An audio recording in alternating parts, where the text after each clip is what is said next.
Pumanaw ang 19 na taong gulang na Philippine Eagle na si Geothermica o GEO sa Singapore.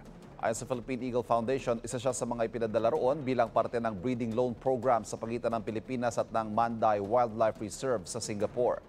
Layo ng programa na ma-preserve ang lahi ng agila na isa ng critically endangered species. 2019 nang dalhin doon si Geothermica kasama ang babaeng agila na si Sambisig bilang unang breeding pair na inilabas ng Pilipinas. Wala pang detalye ng ikinamatay ni Geothermica.